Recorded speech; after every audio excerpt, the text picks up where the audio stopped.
₹200 से 200 करोड़ का सफर। लेकिन मैं उस वक्त एक डर था मेरे अंदर कि यार मैं बिजनेस करूंगा कहीं किसी के पैसे ना बर्बाद कर दूं। आंखें बंद करके सुबह आदमी तो अमीर आदमी नहीं हो सकता। FB एरिया जोन का मेरा नाम नोमान फेडरल एरिया पड़ गया। एक नोमान फेडरल एरिया और एक नोमान यूनाइटेड, ये नाम की छाप है मेरे ऊपर। मेरे ख्याल से कभी खत्म नहीं होगी और मैं खत्म करना नहीं चाहूंगा। ऐसा जमाना भी आया पाकिस्तानी मार्केट्स में कि बहुत बड़े बड़े बुद्ध भी मुंह के बल गिरे। नाम नहीं लूंगा, बहुत सारे ब्रांड कंपनियों को पता होंगे। उन्होंने पहले ही बता दिया गया था कि यार ये प्राइसेस इसकी ऐसी रखना।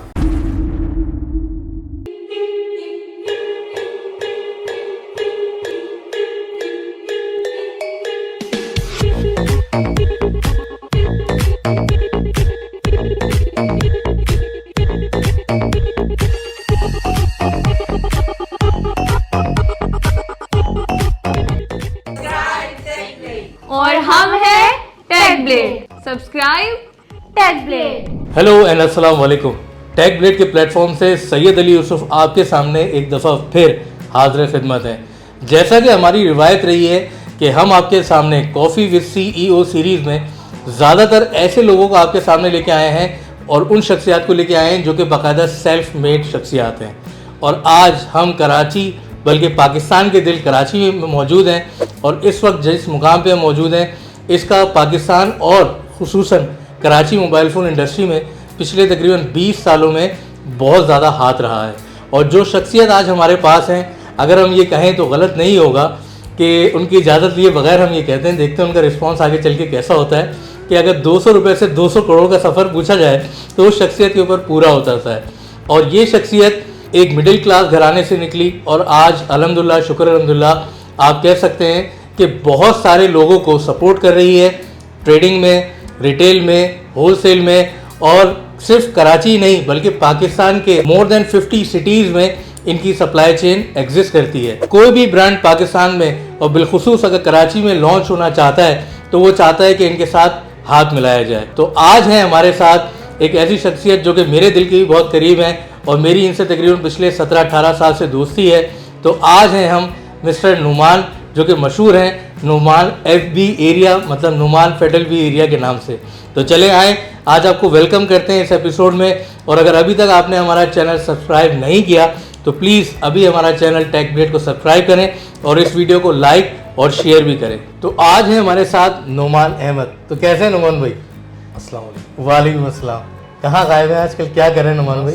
आपको पता ही है आजकल तो हम कहाँ लगे हुए, मोबाइल के कामों में लगे होते हैं। सही सिलसिला होता है। आप कैसे हैं? अल्हम्दुलिल्लाह। आप आए, बड़ी खुशी हुई और बड़े दिनों बाद मुलाकात हुई आपसे। हाँ, ये मैं अपने ऑडियंस को बताना चाहूँगा, मैं कोई 5 साल बाद कराची आया हूँ और नुमान भाई से तकरीबन मेरी लास्ट मुलाकात लाहौर में हुई थी। जी। कोई 6-7 साल पहले हुई थी जब हम एक कंपनी का ही कोई इनॉग्रेशन था और बिल्कुल लॉन्च इवेंट था। तो फिर रात में हम लोगों ने लक्ष्मी पे खाना शाना भी खाया था। बिल्कुल ऐसे ही है, जी। बिल्कुल ऐसे ही। तो आज है हमारे साथ नुमान अहमद और आज हम पूछते हैं इनसे इनकी कहानी, खुद इनकी ज़बानी, कि ये सफ़र कहाँ से शुरू हुआ। और स्पेशली ये एपिसोड हमारी यूथ के लिए बहुत इंपॉर्टेंट है कि अगर आप वाकई सेल्फ मेड इंसान बनना चाहते हैं और आपके दिल में आप वो जज्बात हैं, वो पैशन है कि आप समझते हैं कि ज़िंदगी में जो आपको पाना है वो अपनी तदबीर से अपनी तकदीर खुद बना सकते हैं, तो आज की एपिसोड आप ही के लिए। तो नुमान भाई हमें बताइए कि आज जो आप मार्केट देख रहे हैं, आज से आपने तकरीबन 20 साल पहले ये सफ़र शुरू करा या शायद 24 साल पहले, तो कहाँ से सफ़र की इब्तिदा हुई? पहली जॉब क्या थी, पहला काम क्या किया था? प्लीज़। देखिए अली भाई, सफ़र तो वाकई बहुत लंबा है, 20 नहीं ऑलमोस्ट 28-29 साल है। ज़बरदस्त। आगाज़ इसका 1996 से ऐसा हुआ था कि जैसे लड़कों को आपको पता है, जैसे यूथ का आपने बताया स्पेशली, जी, तो वही एक आदमी को ख्वाब होता है कि पैसे कमाना, जो हर किसी का ख्वाब होता है। सही। लेकिन कुछ लोगों की शुरू में एडवाइस, स्पेशली इंस्पिरेशन मेरे फादर हैं, ज़बरदस्त, जिन्होंने जो है वो मुझे ईमानदारी की बात और काम को स्ट्रगल मेहनत के साथ और अपने अंदर एक जो वो स्पेशल अल्फाज बोलते थे कि आप जो है वो अपने अंदर की पॉजिटिविटी जो है ना उसको ज़्यादा यूज़ करें, सही, तो आपको रिजल्ट मिलेगा। तो 96 में मेरा आगाज़ हुआ, सफ़र पाकटेल से स्टार्ट हुआ, जहाँ पे मैं सेल्स रिप्रेजेंटेटिव था और तकरीबन 28-29 साल हो गए मुझे। और मैं एक ही इंडस्ट्री, शुरू से मेरी जो जॉब पहली थी मैं आज भी वहीं हूँ, टेलीकॉम इंडस्ट्री को मैंने छोड़ा नहीं। सही। और यहीं पे मैंने जो है वो आगाज़ किया अपने सफ़र का। और उसके बाद जो है वो शुरू में ऐसा होता था कि सेल्स ही नहीं होती थी, तो हमारे बॉस होते थे उस्मान बाबर, वो कहते थे कि यार तुम्हें जो फेलियर मिल रहा है ये तुम लकी हो। अच्छा। तो वो मैं बोलता था यार ये पता नहीं क्यों इस तरह बात कर रहे हैं, लेकिन बहरहाल मान बाबर मुझसे अक्सर कहा करते थे कि यार तुम्हें जो फेलियर मिला है ये तुम्हारे लिए लकी है। क्या जो लोग पहले जो है वो सक्सेस मिल जाती है वो इतना ज़्यादा ग्रूम नहीं कर पाते, और फिर जब उनको फेलियर मिलता है तो वो जो है वो फिर आगे नहीं निकल सकते। फेलियर चखा नहीं होता उन्होंने। जी जी जी। तो बस वो उस वक्त हम कहते थे कि पता नहीं ये क्या बात कर रहे हैं, लेकिन बहरहाल फिर ऐसा ही हुआ। आहिस्ता आहिस्ता सेल्स मिलना शुरू हुई। उस वक्त ना दिन देखते थे ना रात देखते थे, सेल्स करते थे। कभी केमाड़ी से लांडी जा रहे हैं, एक्सपोर्ट प्रोसेसिंग जोन जा रहे हैं, फिर साइट इंडस्ट्रियल एरिया आ रहे हैं, छोटी छोटी रिक्वायरमेंट्स पे डॉक्यूमेंटेशन पूरी कर रहे हैं। ये हमारे दोस्तों बताएं, पाकटेल में आप क्या सिम बेचा करते थे, कनेक्शन बेचा करते थे? नहीं, उस वक्त तो सिम का कॉन्सेप्ट नहीं था। सिम तो आई है 98 में आई है। मोबिलिंग कंपनी इसकी first time SIM GSM system आया था यहाँ पे। उस वक्त तो वो नेमिंग होते थे फोन्स, इतने बड़े बड़े फोन होते थे, सेट्स होते थे। तो हाँ, तो वो लोग देखते थे तो बड़ा, मतलब उस वक्त बड़े बड़े फोन्स भी लोग बड़े उससे स्टाइल से हाथ में रखे हुए होते थे। ऐसे ही तो वो टाइम हुआ करता था, उसमें फिर नेमिंग करके फिर वो फोन हम लोग एक्टिवेशन करवाया करते थे। सैलरी क्या थी उस वक्त जमाने में? मैं उस वक्त कमीशन बेस्ड था, सैलरी तो थी नहीं। और फिर भी टेक होम कितना बनता था उस जमाने में? उस जमाने में कोई 7,000 8,000 ऐसे होता था, लेकिन स्टार्टिंग में तो 7-8 मंथ्स तो बिल्कुल ही 1500 2,000 इस तरह का मामला होता था। तो मैं बड़ा डिसार्ड होता था। मेरे उस वक्त का मेरा एक फ्रेंड भी मेरे साथ होता था, हमारी बड़ी ज़बरदस्त मेमोरीज हैं। सही है। और हम लोग वही ख्वाब होते थे कि आदमी जो है वो जिस तरह दूसरों को देखकर होता था कि यार हम भी ऐसे हों। सही। फिर ऐसे वक्त गुजरता गया आहिस्ता आहिस्ता। फिर ऐसा एक वक्त लगा 1999 में कि हमें जो है मोबाइल इंडस्ट्री में सैचुरेशन आ गई है। अच्छा। यानी अब ये काम था ये खत्म हुआ। अच्छा। जीएसएम आ गया था, लोग कनेक्शंस बेचना शुरू हो गए थे। फिर आपको पता है कि वो एक टाइम ऐसा आया था कि फिर उसके बाद 2000 के अंदर एक और बूम आया जब ये जैज कनेक्शन आया था। वो मैंने स्विच कर लिया मोबिलिंग के अंदर। ठीक है। फिर मैं मोबिलिंग में काफी टाइम तक काम करता रहा हूँ, तकरीबन 1-1.5-2 साल मैंने मोबिलिंग की फ्रेंचाइज जो जिब्राइल कम्युनिकेशन थी। ये कहाँ थी? उस पे ये शाइन कॉम्प्लेक्स के सामने थी। वो बिल्कुल हार्ट ऑफ द सिटी, आपको पता है शाइन कॉम्प्लेक्स। तो वहाँ पे फिर काम का सिलसिला आगाज हुआ। फिर वहाँ पे कमीशन अच्छे बनना शुरू हुए। फिर मुझे एज अ सेल्स का टीम लीडर बना दिया गया। जबरदस्त। फिर जो है उसके अंदर टीम को लीड किया, फिर उसमें नंबर 1 क्वालिफाई किया। 2001 में मुझे जो है ना नंबर 1 सेल्समैन का भी अवार्ड मिला। जबरदस्त। फिर इसके बाद आहिस्ता आहिस्ता आहिस्ता चलते रहे बस। फिर यूनाइटेड मोबाइल लॉन्च हो गया। फिर उन्हीं ने जो हमारे काउंटर पार्ट्स थे जावेद शकूर एंड रफीसा साहब, उन्होंने जो है वो यूनाइटेड मोबाइल का आपको पता है संगे बुनियाद रखा। इजाज हसन साहब, आज़ाद लालानी साहब, इन्होंने स्टार्ट किया। तो उन्होंने चंद लोगों को सेलेक्ट किया था अपने जोनल मैनेजर्स के लिए। जो जोन वाइज उनका एक कॉन्सेप्ट था, आपको याद होगा कि अंडर वन रूफ सब चीजें मिले। तो ये काम का आगाज किया वहाँ पे। वहाँ भी सैलरी 8-8,500 रुपये तनख्वाह थी। ये हम कहाँ पहुँच गए? 2002 में पहुँच गए। 2 में। मीन टाइम मेरी शादी हो गई उस वक्त। अच्छा। तो शादी के बाद भी जो है वो फिर आदमी जॉब पर होता तो आपको स्ट्रगलिंग पोजीशन पे ही नजर आता है। सही। तो बस ये जिंदगी के अप्स एंड डाउन्स है। फिर आहिस्ता आहिस्ता आहिस्ता आहिस्ता 2005 तक ऐसा हुआ कि उसी ऑर्गेनाइजेशन में एक ऑडिट हुआ। अच्छा। उस ऑडिट के अंदर कुछ जोनल मैनेजर्स का सबका ऑडिट हुआ। तो उसके अंदर कुछ प्रॉब्लम्स थी। कुछ को फायर किया गया, कुछ को फाइन किया गया, कुछ को रिवॉर्ड किया। मुझे रिवॉर्ड ये किया कि जहाँ मैं फेडरल एरिया में होता था जोनल ऑफिस में, मुझे बोला कि इनको दे दिया जाए। क्या बात है। तो अल्लाह के करना ये हुआ कि वो आउटलेट जो है उन्होंने बोला किसी भी पार्टनर को लेकर आओ। मैं जावेद अमीन साहब, आप हारून बिल्डर, आपसे मुलाकात इनकी कराई तो है। बड़े ज़बरदस्त आदमी है। तो इनसे मैंने बात करी, इनसे सलाम दुआ तो थी उस वक्त। लेकिन मैं उस वक्त एक डर था मेरे अंदर कि यार मैं बिजनेस करूंगा, कहीं किसी के पैसे ना बर्बाद कर दूं। तो फिर मुझे वालिद मेरे उस वक्त हयात थे, उनसे मशवरा किया। मैं बोला बेटा कर जाओ, नो रिस्क नो प्रॉफिट। अच्छा, यहाँ मैं आपको 1 मिनट के लिए रोकूंगा, क्योंकि ज़्यादातर जो जॉब करने वाली यूथ होती है उसके दिल में ये बात बहुत ज़्यादा अंदेशा करती है। इनफैक्ट जब मैं भी आज से 15 साल पहले जॉब कर रहा था, 11 साल पहले, तो मेरे दिल में भी ये बात आती थी कि मैं अगर बिज़नेस में जाऊंगा तो मेरी कोई टेक होम नहीं रहेगी और मैंने खुद से एक रिस्क उठाना पड़ेगा, या अगर मैं कोई इन्वेस्टर भी लेके आता हूँ तो कोई रिस्क उठाना पड़ेगा। तो ये फैसला जो था, रिस्क टेकिंग जो थी, जॉब छोड़ के बिज़नेस की तरफ आना, इसमें किस चीज़ ने आपको फैसला करने के लिए आसानी पैदा करी? आगे बढ़ने के लिए। सही। जाहिर है आंखें बंद करके सुबह आदमी तो अमीर आदमी नहीं हो सकता। बिल्कुल ऐसे ही है। कुछ करे बगैर जो उसके ड्रीम्स होते हैं, अमीर आदमी से मुराद ये कि यार आदमी के हर किसी के ड्रीम्स होते हैं। बिल्कुल ऐसे ही है। और ड्रीम्स या तो गलत रास्ते से पूरे होंगे या आप मेहनत करेंगे, और मेहनत का फल अल्लाह देता है। बिल्कुल ठीक है। तालीम हमें बचपन से मिली थी। और आप देखें मेहनत, कोई भी कौन सा बंदा, वो मेहनत आप देखें आज दुनिया की कंपनी में कौन कौन किस तरह से ऊपर चली। ये हमारे सारे उस वक्त आइडियल्स थे कि यार अल्लाह का नाम लेके स्टार्ट करते हैं, फिर दिन देखा ना रात देखा। 2005 में इनके साथ काम किया, एक आउटलेट, एक से दूसरी आउटलेट, दूसरी तीसरी, फिर मेन होलसेल बिजनेस। अच्छा। अल्लाह पाक ने नवाजा है, फिर अल्लाह का शुक्र है, अल्हम्दुलिल्लाह, बहुत शुक्र है अल्लाह का है कि फिर उसके बाद आहिस्ता आहिस्ता आहिस्ता आहिस्ता आहिस्ता एक मार्केट में एक नाम होता गया, क्रेडिबिलिटी होती गई और अल्लाह पाक ने करम किया बड़ा। तो ये जो नुमान एफबी एरिया का लकब है ये उस जोनल ऑफिस की वजह से पड़ा। जी जी, ये यूनाइटेड मोबाइल में हाँ जोन होते थे, क्लिफ्टन जोन, ओके, तो यानी क्लिफ्टन जोन, गुलशन जोन, लाडी जोन, सही एफबी तो इस एरिया, तरह एफबी एरिया जोन का मेरा नाम नोमान फेडरल एरिया पड़ गया। तो ओके, एक नोमान फेडरल एरिया और एक नोमान यूनाइटेड, ये नाम की छाप है मेरे ऊपर, तो मेरे ख्याल से कभी खत्म नहीं होगी और मैं खत्म करना भी नहीं चाहूंगा। जबरदस्त वैसे मेरी जो कंपनी है उसका नाम सिग्नल्स है, सिग्नल। लोगों ने कंपनी बनाई जबरदस्त, जो आजकल मैं पहचाना जाता हूँ, जो मेरी कंपनी है सिग्नल्स, जो आजकल की कंपनीज है they know me as signals. सही सही सही। तो नुमान भाई से हम पूछते हैं कि पिछले ये यहाँ तक सफ़र तक तो हम पहुँचे कि नुमान भाई ने किस तरीके से starting from Paktel, then Mobilink, then zonal office of united mobile, फिर एक आउटलेट से 2 आउटलेट, फिर 10 आउटलेट्स, और फिर उसके बाद इनकी अपनी कंपनी का क़याम जो कि सिग्नल्स मोबाइल के नाम से और काफ़ी मशहूर है। जितने भी ब्रांड्स हैं इनको स्टॉक जो लोग देते हैं या जो इनवॉइसिंग होती है वो सिग्नल के ऊपर ही होती है।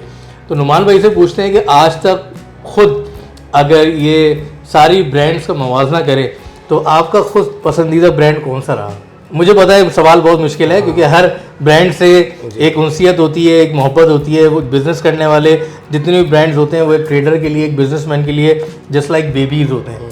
लेकिन वो ब्रांड जो आप समेत दूसरे डीलर्स हजरात की या होलसेलर्स हजरात की बात कहे बगैर आपको समझ लेता था, ऐसा एक्सपीरियंस किस ब्रांड के साथ रहा? देखिए, आपके सवाल को थोड़ा सा मैं रीफेस कर लूँ अगर आप इजाज़त दें। बिल्कुल। तो ये है कि आप किसी ब्रांड की बात करें, देखिए हर ब्रांड की वैल्यू उसके टाइम में बेहतर रही, बिल्कुल जो उसने उस टाइम किया बेहतर किया। लेकिन कुछ ब्रांड ऐसे थे जिन्होंने मार्केट के ट्रेंड को ही चेंज कर दिया। सही। अब वो ट्रेंड सेटर थे, लाइक आप देखें चाइनीज़ ब्रांड्स जब यहाँ पर आए, जिसमें हम ओप्पो का नाम लें, तो उन्होंने, आपको याद होगा एक ज़माने के अंदर, आप तो काफ़ी टाइम से हमारे साथ एसोसिएटेड है, तो आपको पता है हम लोग डिस्कस करते थे तो प्रॉफिटेबिलिटी खास जिक्र आता था कि यार ब्रांड में प्रॉफिटेबिलिटी, जब कंपटीशन होता है तो प्रॉफिटेबिलिटी ख़राब हो जाती है। तो उसके अंदर होता ये था कि ओप्पो ने एक ऐसा सिस्टम दिया जिससे जो है वो आदमी, ये सब एग्री करेंगे इस बात से कि लोग अपना प्रॉफिट सिक्योर करने लगे। फाइन लगाना शुरू किया, आपने सुना होगा फाइन लगाते थे वो, अगर आप क्रॉस सीजन करें, गलत रेटों पे बेचे। फिर इसके बाद आहिस्ता आहिस्ता उसमें और फिर बेहतर डायमेंशन लाने वाला जो ये ट्रांजिशन ग्रुप इन्फिनिक्स है, टेक्नो है, इन्फिनिक्स खुसूसी तौर पे मैं जो है वो इन्फिनिक्स से जो मेरा एक बेहतर स्टार्टअप हुआ और एक अच्छी प्रॉफिट मेकिंग हुई वो इन्फिनिक्स की वजह से। और उस ब्रांड से जो है मुझे बड़ा फ़ायदा हुआ। टेक्नो है, इससे बड़ा फ़ायदा हुआ। और मतलब ये कि अगर आप ये कहना चाहें कि किस ब्रांड से ज़्यादा मोहब्बत आदमी को हर ब्रांड से होती है, लेकिन ये है कि जैसे आजकल MI चल रहा है, उसके भी ब्रांड्स आ रहे हैं, तो आजकल तो एक के पीछे एक ब्रांड लगे हुए हैं, लेकिन एक ट्रेंड सेटर जो है वो ओप्पो और ये ट्रांजिशन ग्रुप है जिन्होंने मार्केट को इंटायरली चेंज कर दिया कि लोग इनके पीछे भागने लगे। तो नुमान भाई, आप क्या समझते हैं लोकल प्लेयर इनकी स्ट्रेटेजी क्यों नहीं फॉलो करते, ओप्पो की या Xiaomi की? ऐसा क्या डर है या ऐसी क्या चीज़ है जिससे लोकल ब्रांड्स इस तरफ नहीं आते, इस ट्रेंड की तरफ, या वो आ नहीं सकते, या उनकी इतनी वैल्यू नहीं है, या कस्टमर की एक्सेप्टेंस नहीं है उस ब्रांड की तरफ? देखिए, एक्चुअली जो है ना, होता ये है कि जो बाहर के ब्रांड्स हैं ना, वो बाहर के ब्रांड्स के पास एक तो फाइनेंशियल, जिन ग्रुप्स के मैं नाम बता रहा हूँ, जी हाँ, अब आपको पता है इनके पास पैसे कितने हैं। They are very strong. अगर इनको कोई सी चीज़ को, इन्फिनिक्स ने अपनी जगह कैसे बनाई, इन्फिनिक्स ने मार्केट के अंदर उस वक्त क्यों मोबाइल मार्केट लीडर होता था, बिल्कुल ऐसे ही आपको पता है। इन्होंने उससे भी नीचे प्राइस पे फोन्स फेंके, इन्होंने 1 साल लॉस पे काम किया। तो एक लॉन्ग टर्म स्ट्रैटेजी बना के काम करते हैं। मैं नहीं समझता कि पाकिस्तान में कोई इस तरह से लॉस करके फिर आगे देखे बिजनेस को, फिर एकदम पूरी मार्केट ग्रिप कर ली पूरे। आप देखें, अगर आप मार्केट लीडर देखें गुज़िश्ता 2 साल से 3 साल से, तो ट्रांजिशन ग्रुप ही है जो सबसे ज़्यादा फोन्स बना रहा है। फिर इन्होंने जो SKDs वगैरह का काम शुरू किया है यहाँ पर, तो ये तो बूम ही बूम। आप देखें कितने डिस्ट्रीब्यूटर्स इनके साथ लगे हुए हैं। तो एक तवील मेहनत है, आंखें बंद करके एक दिन के अंदर तो ये चीज़ नहीं होती। ये लॉन्ग टर्म प्लानिंग है। They are very far away from that. अभी आज कोई शुरू करे उसको टाइम लगेगा, लेकिन इसमें आपका बजट है, मार्केटिंग बजट है। फिर आप देखें इन्होंने इंटायरली मार्केट को कैप्चर कैसे किया कि इन्होंने आपकी शॉप पे आपका खर्चा ही खत्म कर दिया। आप बताएं, एक ज़माने के अंदर जब हम दुकानें खोलते थे, काम शुरू करते थे, तो हमें दुकान का फर्नीचर भी खुद बनाना पड़ता था। ऐसा ही है, ब्रांडिंग में खुद करनी पड़ती, ब्रांडिंग खुद करनी पड़ती थी। फिर लड़कों को सैलरीज खुद देनी पड़ती थी। आज आपकी दुकान पर AC भी कंपनी वाले लगा कर जाते हैं। सही है। अभी तो गुज़िश्ता 1-2 साल से जो हालात है उसमें थोड़ा सा मामला खराब है। रेंट, प्रोमोटर की salaries, they change entirely the market. और फिर इसको वो लोग, इन लोगों ने पीछे से सपोर्ट किया। अब यहाँ ऐसा करने का जिसमें मतलब पोटेंशियल है, जिसके अंदर वो करे, ये सब चीज़ें उसके लिए लाजम मलजूम, कस्टमर तक भेज देते हैं अपने नाम का। सही।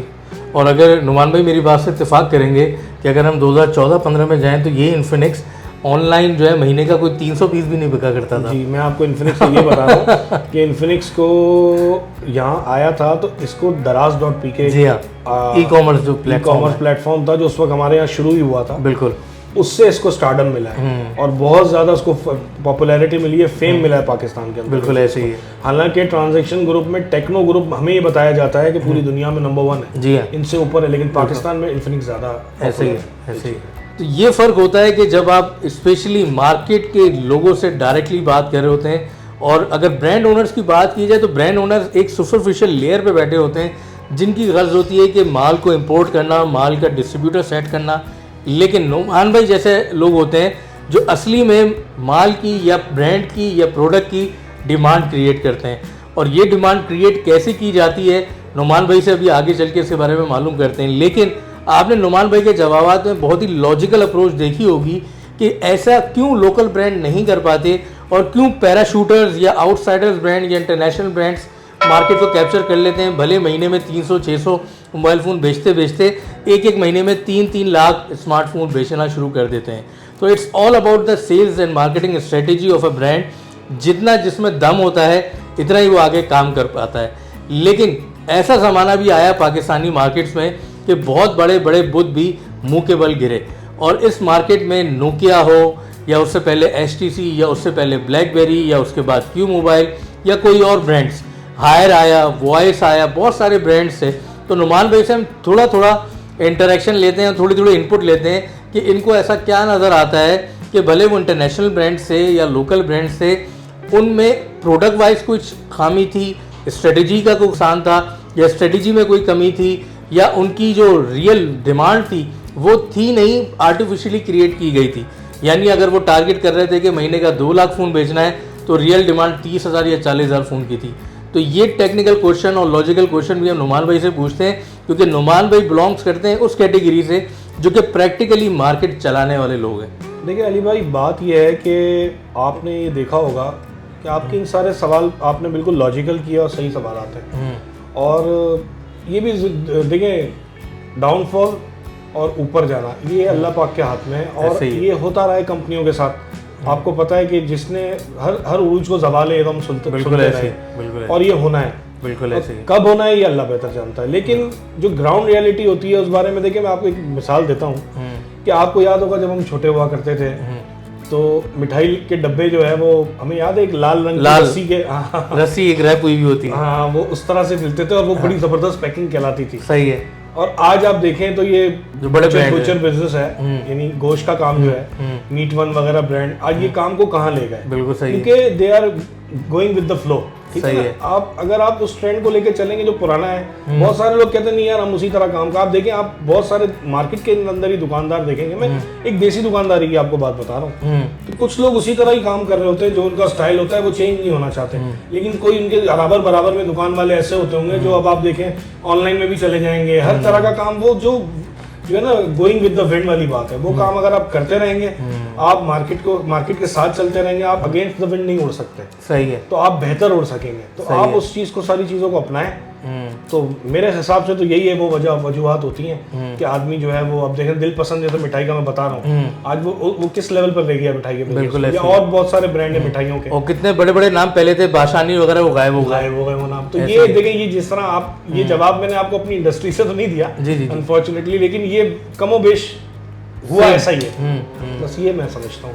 यानी आप ये समझते हैं कि वक्त के हिसाब से जो मार्केट डायनेमिक्स हैं उसको हमें अडेप्ट करना चाहिए, यानी एडेप्टेशन इज़ अ की। जो वक्त चल रहा है, जो डिमांड चल रही है, जो कस्टमर का परसेप्शन है, जो कस्टमर परसीव कर रहा है आपकी ब्रांड की वैल्यू, आप उसको वही डिलीवर करें।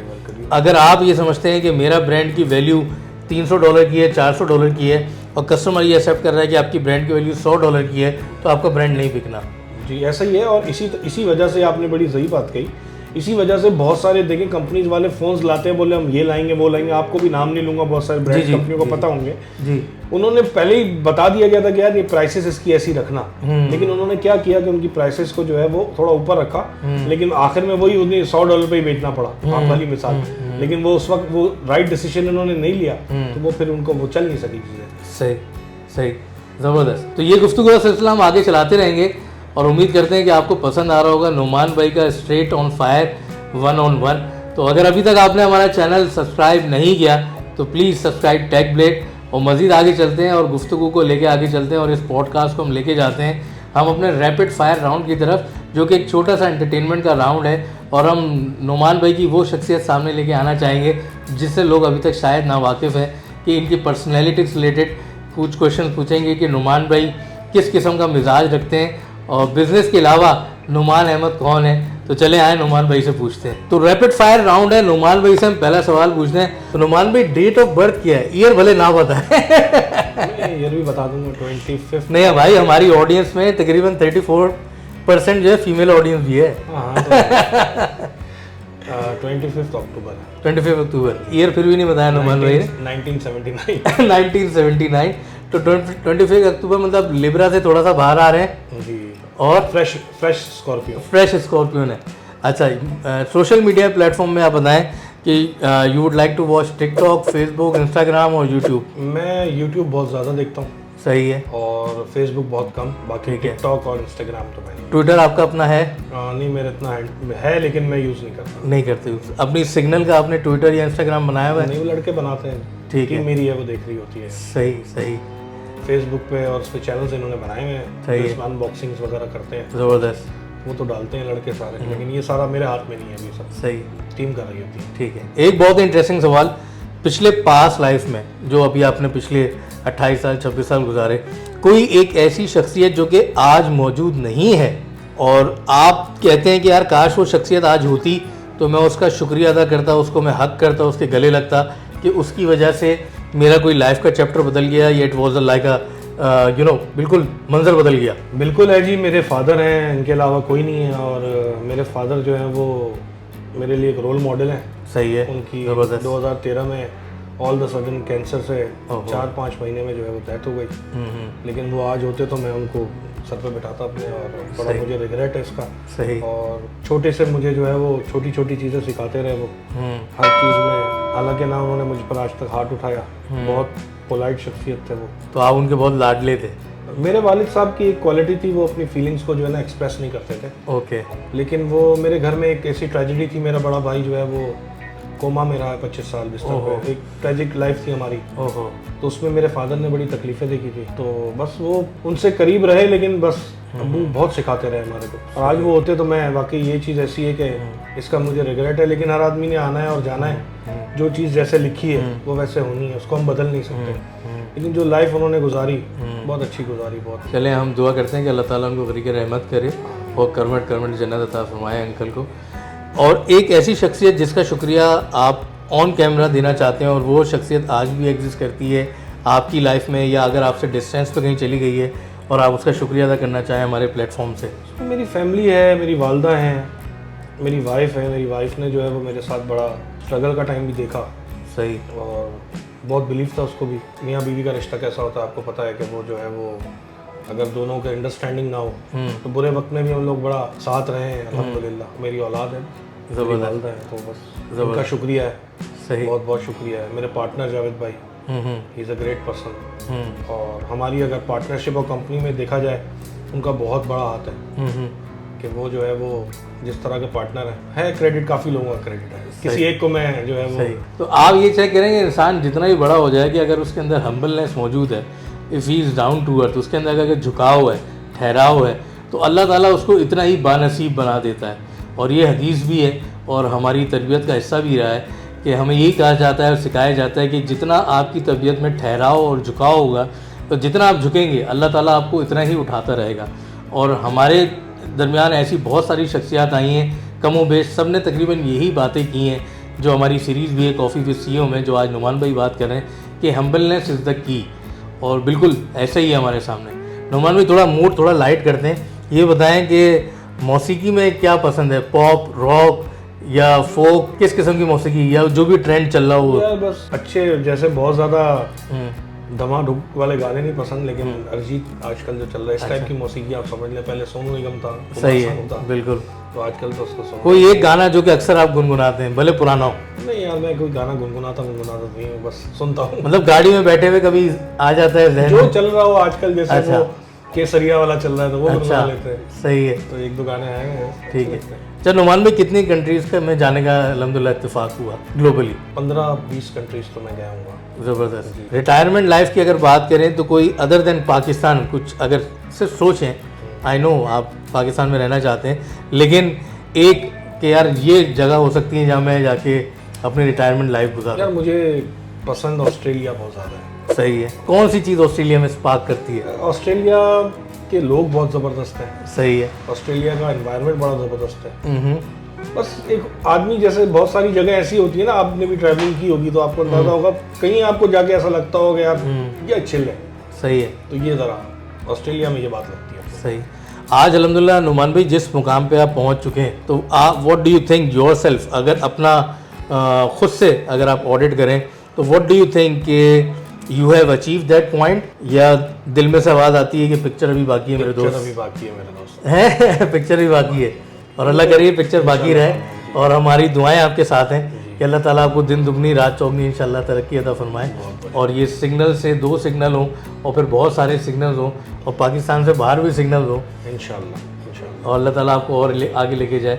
ये बताइए नुमान भाई कि जो मोबाइल फ़ोन इंडस्ट्री के पिछले, अब हम अपने सेशन से बाहर आ गए हैं रैपिड फायर से, अब bringing back to the business, पिछला साल बहुत मुश्किल रहा पाकिस्तान मार्केट के लिए, 2022 स्पेशली। 23 भी कोई ख़ास कोई एक्स्ट्राऑर्डिनरी नहीं जा रहा था जैसे 2018, 19, 20 की मार्केट की। क्या समझते हैं कि क्या करें लोग, जो बेसिक शॉपकीपर है वो बेचारा क्या करे, मतलब स्टॉक अवेलेबल नहीं है, वो किराया नहीं निकाल पा रहा, कैसे अपने आप को इंगेज करे, किन एक्टिविटीज़ में डाले या कुछ और सोचे, क्या करे वो? देखिए ये तो जब कस्टमर ही नहीं होगा तो आदमी क्या करेगा, ठीक है ना। ऑनलाइन बिजनेस से बहुत सारी चीज़ें फ़र्क पड़ सकती है इंसान को। सही है। लेकिन इसमें आपको एक बात बताऊं अली भाई कि मोबाइल वालों को अल्लाह की दुआ है अल्हम्दुलिल्लाह कि 2022 में जब ये मामला एलसी के प्रॉब्लम्स होना शुरू हो गए, इम्पोर्ट नहीं हो पा रही थी, अभी तक प्रॉब्लम्स हैं, लेकिन फोन्स की प्राइसिंग में और कुछ स्टॉक अवेलेबिलिटी और लोगों ने गोदाम में माल जिनके पास था, उससे अल्हम्दुलिल्लाह इतना ऑक्सीजन हो गया, इतना ऑक्सीजन मिल गया कि लोग थोड़े, हम तो स्ट्रैटेजिकली चले कि हम थोड़ा करके स्टॉक निकालते रहे, ताकि हमारे जो हमने डाउन साइजिंग नहीं करी, किसी लड़के को निकाला नहीं, ज़बरदस्त, अपनी टीम को लेकर चलना है ज़बरदस्त। तो, और ये सोचा कि यार अल्लाह पाक देंगे इंशाल्लाह, 1 महीने 2 महीने 3 महीने बाद हालात बेहतर हो जाएंगे, उम्मीद पे दुनिया कायम है। और वही हुआ, थोड़ी चीज़ें अब आप देखें शुरू हो गई, कंपनी जाना शुरू हो गई। 1-2 महीने हमने बोला अगर बैठ के भी खा लेंगे तो क्या होगा, लेकिन अल्लाह ने उसमें भी अपना फजल रखा। अल्हम्दुलिल्लाह, अल्लाह पर यकीन रखें, इंशाल्लाह पाकिस्तान में बहुत पोटेंशियल है, और हमारी जो टेलीकॉम सेक्टर है, स्पेशली मोबाइल डिवाइस की सेल्स का काम, ये काम कभी मरने वाला नहीं है। इसमें हर दूसरे तीसरे दिन आप देखें, आपने आज से 5 साल पहले जो फोन्स बेचे हैं, क्वांटिटी में बेचे हैं, आप किसी के हाथ में नजर आता है वो फोन? नहीं आता। आप वो फोन जाते किधर है? हर 2-3 साल बाद ट्रेंड चेंज हो जाता है, और फोन बेसिक नीड है, आदमी फौरन चेंज करता है। बिल्कुल ठीक है। इसमें बहुत पोटेंशियल है, लगे रहें इसके साथ, चांसेस मिलते रहेंगे, उसको अवेल करें। सही। आइंदा आने वाले साल में आप क्या देखते हैं, मुस्तकबिल करीब में 2024 4-5 महीने बाद आने वाला है, तो आप क्या समझते हैं बेहतरी के इम्कानात हैं, स्टेबिलिटी कैसे आएगी specially for the Pakistan market? आने वाले हालात तो देखें, तो इलेक्शन पे डिपेंड करता है। इलेक्शन हो जाए तो स्टेबिलिटी आ जाएगी, स्टॉक एक्सचेंज बेहतर हो जाए तो पैसा आना शुरू हो जाए, डॉलर रुक जाए, डॉलर जगह पर रुक जाए, बिल्कुल ये तो मेन चीज़ है, हमारा काम ही डॉलर पर डिपेंड करता है, तो स्टेबिलिटी आ जाएगी। लेकिन ये तो टोटल हालात पे डिपेंड करता है ना कि पाकिस्तान के हालात कैसे रहते हैं। अल्लाह रहम करे हमारा मुल्क के हालात पर, ये दुआ है। बिल्कुल ठीक है। तो ये था आज का हमारा coffee with CEO on the platform of Techblade. उम्मीद करते हैं कि आपको नुमान भाई की पॉडकास्ट से मज़ा आया होगा, और जो सवालात आपके जहन में घूम रहे होंगे उन सवालात को भी आपने इंजॉय किया होगा, और उसके जवाब भी आपको मिले होंगे। आपने एक चीज़ गौर की होगी कि कॉफ़ी विद सीईओ में जो हमारे गेस्ट हैं, जो हमारे सीईओज़ हैं या जो बिज़नेस ओनर्स हैं, हमारी कोशिश ये रहती है कि वो हर इंडस्ट्री के हर डोमेन से आपके सामने हम चुन के नायाब हीरो की तरह लाते रहें। हमें नाम नहीं लेना चाहता, हमारे पास बहुत सारे लोग कॉफ़ी विद सीईओ में आ चुके हैं। आप वो एपिसोड्स हमारी प्लेलिस्ट कॉफ़ी विद सीईओ में देख सकते हैं। आपको एक चीज़ नज़र आएगी कि जब हम बात कर रहे होते हैं ब्रांड्स ओनर की, तो उनका पर्सपेक्टिव, उनका विजन, उनकी अप्रोच डिफरेंट होती है। जब हम बात करते हैं उन लोगों से जिन्होंने पाकिस्तान मार्केट में इब्तिदा करी, तो उनका पर्सपेक्टिव, उनका विजन और उनकी अप्रोच डिफरेंट होती है। जब हम बात करते हैं मिडिल एंड प्लेयर्स की, तो उनका पर्सपेक्टिव अलग होता है। और जब हम बात करते हैं मार्केट लीडर्स की, ऐसे मार्केट लीडर्स जिसमें नुमान भाई जैसे लोग शामिल हैं, जो कि ब्रांड्स को ब्रांड बनाते हैं, उनकी डिमांड क्रिएट करके कस्टमर को सेटिस्फाई करके, और they are the only and the direct connection between the brand to the customer. क्योंकि कस्टमर इनकी शॉप पे आता है, कोई ब्रांड में फॉल्ट आता है, कोई कंप्लेन होती है, सर्विस इशू होता है, तो कस्टमर इनके पास आके कंप्लेन करता है, भले वो फ़ोन डेड ऑन अराइवल हो या डिफेक्टिव ऑन अराइवल हो या ख़रीदने से 4 दिन बाद ख़राब हुआ हो। तो they are the eyes and hands of the brand in the market. ऐसे ही है नोमान भाई, और ये वो लोग हैं जो अपना प्योर फीडबैक उस ब्रांड तक पहुंचाते हैं। आपके सामने हमने बहुत सारी मार्केट सिचुएशन डिस्कस करी, नोकिया की बात हुई, इन्फिनिक्स की बात हुई, टेक्नो ट्रांजिशन ग्रुप की बात हुई, और बहुत सारे लोकल प्लेयर्स की बात हुई कि एडेप्टेशन इज़ द की। हमने वक्त के साथ साथ बदलना है। अगर हम वक्त के साथ साथ बदलते रहेंगे और अपने आप को पानी के मानंद एक बहाव में कन्वर्ट कर सकते हैं कि हमारी शेप पानी की तरह जैसी भी सिचुएशन आती जाए बदल जाए। अगर वो ग्लास में हो तो एक ग्लास की शेप का हो, बॉटल में हो तो बॉटल की शेप का हो, दरिया में हो तो उसको कोई कूजे में न लपेट सके, और जब समंदर में जाए तो वो बिखर जाए। अगर हम अपनी शख्सियत ऐसे बनाएंगे तो कोई इम्पॉसिबिलिटी ऐसी नहीं रह जाती कि आप लाइफ में अपनी वो अचीवमेंट हासिल ना कर सकें जो आपने सोच कर रखी हुई है। और यही रहा आज की वीडियो और आज की पॉडकास्ट का निचोड़ भी, जो हम नोमान भाई के पास आए और नोमान भाई ने आप लोगों को मैसेज दिए। तो जब तक के लिए इंशाल्लाह नेक्स्ट एपिसोड में शामिल होते हैं। एक दफ़ा फिर टीम टेक ब्लेड की जानिब से हम शुक्रिया अदा करते हैं नुमान अहमद भाई का। नुमान भाई आपका बहुत बहुत शुक्रिया। और आप सबके तुफैल 5 साल के बाद नुमान भाई से मेरी मुलाकात हुई। मैं दुबई से लाहौर गया था लास्ट वीक, और अब मैं कराची आया हूँ। और भी कुछ शख्सियत के साथ इंशाल्लाह हम पॉडकास्ट करेंगे, वो भी हमारे चैनल के ऊपर जल्द आप देख पाएंगे। इसी अपनेपन के साथ कि अपना बहुत ख्याल रखिएगा। इजाज़त चाहता हूँ from the platform of tech blade. This is Syed Ali Yusuf signing off from Karachi this time, not Dubai. अस्सलाम वालेकुम और खुदा हाफिज। I request you all, please subscribe TechBlade. Subscribe TechBlade. Stay